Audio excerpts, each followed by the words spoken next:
पिछले 17 वर्षों से गाडगिल बांध से जल भराव के कारण अपनी कृषि भूमि नष्ट हो जाने से नीमच जिले के उगरान गांव का परेशान किसान आज न्याय मांगने जिला कलेक्टर के पास पहुंचा। कलेक्टर साहब को दी चिट्ठी में जीवनदास पिता रामदास बैरागी ने बताया कि मेरे स्वामित्व और आधिपत्य की कृषि भूमि वाकई ग्राम उगरान में भूमि सर्वे नंबर 203 रकबा 1.10 है। उक्त कृषि भूमि पर पिछले 17-18 वर्षों से गाडगिल बांध से जल भराव हो रहा है।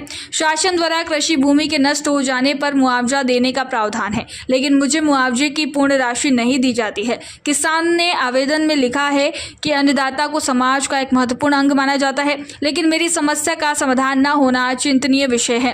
कृषि भूमि के डूब में चले जाने से मेरी स्थिति दयनीय हो गई है और कर्ज लेकर मैं अपने परिवार का लालन पालन कर रहा हूँ। जल भराव के कारण मेरी फसलें नष्ट हो जाती है। मैंने सभी संबंधित विभागों में आवेदन प्रस्तुत किए, मगर मेरी सुनवाई नहीं हो रही है। मेरे परिवार की बदतर आर्थिक स्थिति पर गौर किया जाए। जीवनदास ने कलेक्टर से न्याय की गुहार लगाते हुए कहा है कि जल संसाधन विभाग उपाय करके मेरी कृषि भूमि पर जल भराव न होने दे या फिर मुझे अन्य स्थान पर कृषि भूमि उपलब्ध कराए। मामला है आपका, क्यों है आप कलेक्टर जन सुनवाई में? वर्ष 2006 से आवेदन कर रहा हूँ लगातार। जिला नीमच और जिला मंदसौर के दोनों पदाधिकारी जल संसाधन विभाग के, उन्होंने अभी तक कोई समस्या का निराकरण नहीं किया। क्या समस्या है आप? समस्या काका गाडगिल सागर का जल भराव से मेरी दोनों फसलें नष्ट हो रही है। वर्ष 2004 में डैम बना और 2006 से मैं कार्रवाई कर रहा हूँ।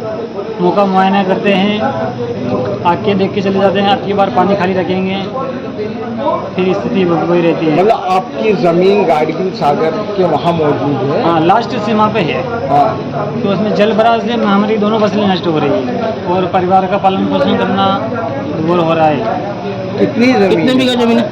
5.5 बीघा जमीन है, जिसमें 8.8 आरी जमीन का मुआवजा दिया गया SHG का।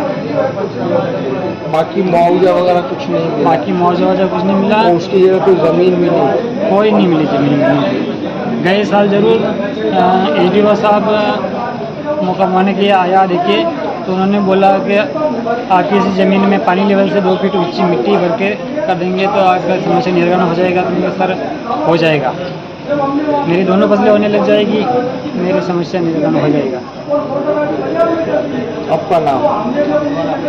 तो उन्होंने आधा कार्य किया और बरसात आ गई और आधा अधूरा पड़ा है। अभी तक उन्होंने कार्य चालू नहीं किया और बोल रहे हैं कि हमारी जेब से दे रहे पैसे, हमने तो आपकी मदद करी, शासन द्वारा कुछ